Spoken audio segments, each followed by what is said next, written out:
CBS 뉴스는 CBS 홈페이지 cbs.co.kr이나 노코뉴스 홈페이지 노코뉴스.co.kr, 스마트폰 애플리케이션과 팟캐스트를 통해 다시 보고 들으실 수 있습니다. 부산 소식입니다.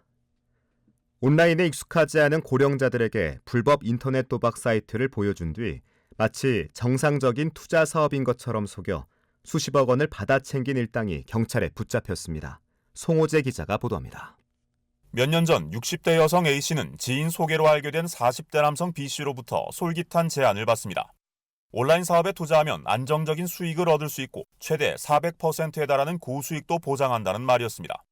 A씨는 B씨가 한 인터넷 사이트에서 실제로 수십만 원을 손쉽게 버는 모습을 본 뒤 투자를 결심했습니다.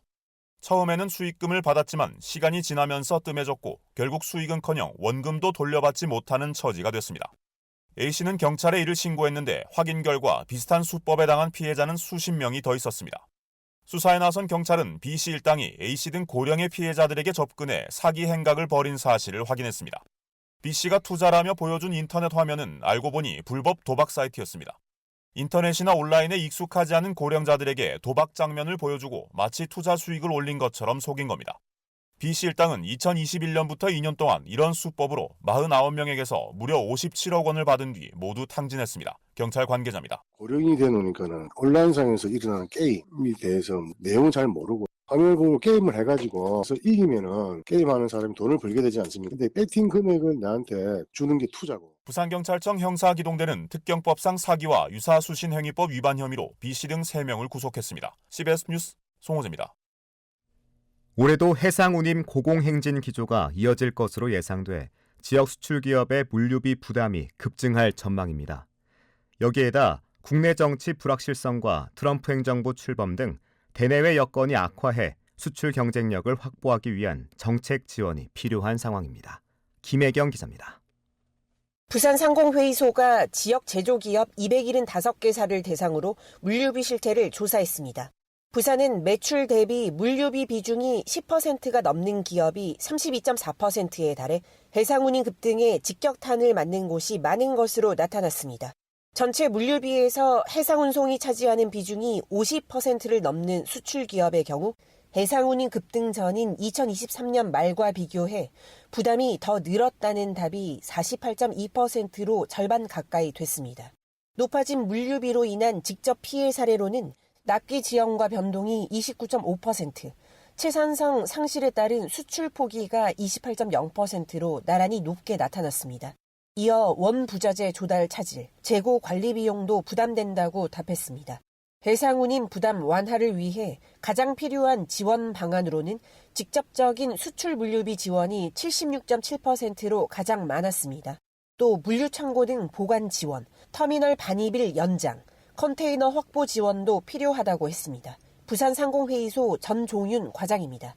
원활한 수출 진행을 할 수 있도록 물류비 지원 정책이 좀 확대되어야 될 거고 선복 확보라든지 물류비 외에 필요한 지원들도 추가적으로 확대 진행돼야 될 것으로. 대표적인 지수인 상하이 컨테이너 운임 지수가 2023년과 비교해 1000포인트가량 높게 유지하고 있고 트럼프 2기 행정부 출범, 국내 정치 불확실성까지 대내외 리스크가 겹쳐 운임 상승에 기폭제가 될 수 있다는 우려가 나옵니다. CBS 뉴스 김혜경입니다. 세계 최대 전자제품 전시회인 CES 2025가 개막한 가운데 부산시가 첫 단독관을 마련하고 지역의 혁신 기술을 선보입니다. 통합부산관으로 이름 붙인 단독관은 시를 비롯한 8개 부서와 기관이 협력해 모두 25개 부스를 운영합니다. 이곳에는 올해 CES 혁신상을 수상한 7개 기업을 포함해 모두 23개 지역 내 혁신 기업이 자사의 최신 기술을 홍보할 예정입니다.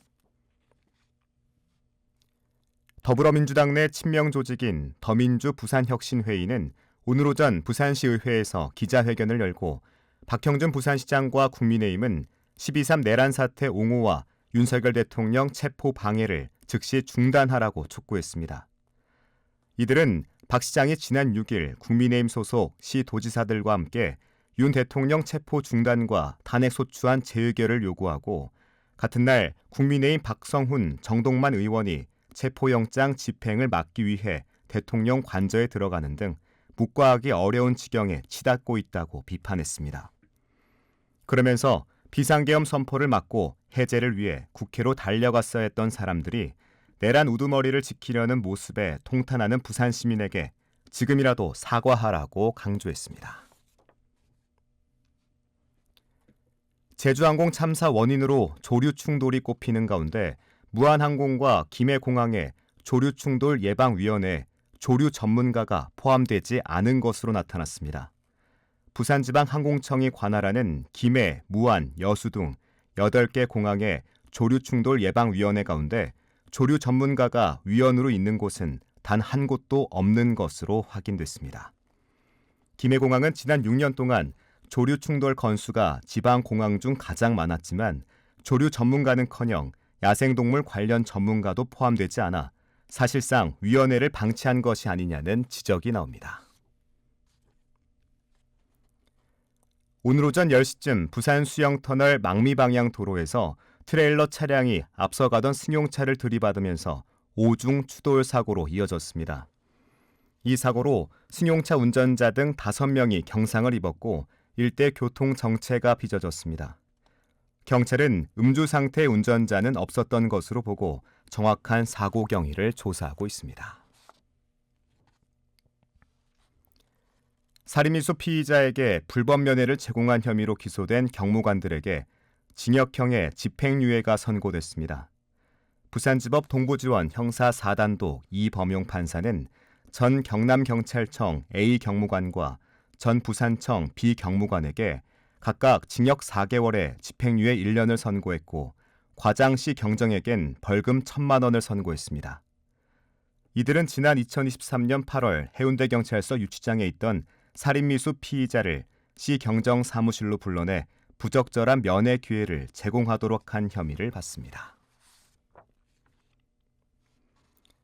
부산고법 형사 2부는 사건 처리를 두고 실랑이를 벌이던 경찰관을 2차례 밀친 혐의로 재판에 넘겨진 30대 A씨의 항소를 기각하고 원심 형량인 벌금 50만 원을 유지했습니다. A씨는 2022년 6월 동구의 한 주점 앞에서 자신이 신고한 사건을 제대로 처리하지 않는다는 이유로 경찰관과 실랑이를 벌이다가 경찰관이 자신을 밀치자 자신도 맞대응하며 2차례 밀친 혐의로 재판에 넘겨졌습니다. 날씨입니다. 부산은 내일 아침 기온이 영하 4도까지 떨어지겠고 낮 기온도 1도에 머무는 등 매서운 추위가 기승을 부리겠습니다. 바람도 강하게 불어 체감온도는 더욱 낮겠고 내일 오전엔 0.1cm 미만의 눈이 날리는 곳도 있겠습니다. 부산의 지금 기온 6도, 습도는 40%입니다.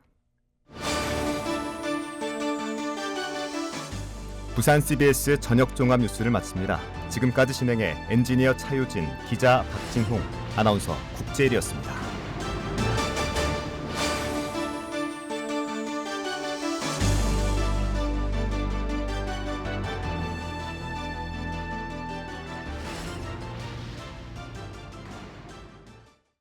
CBS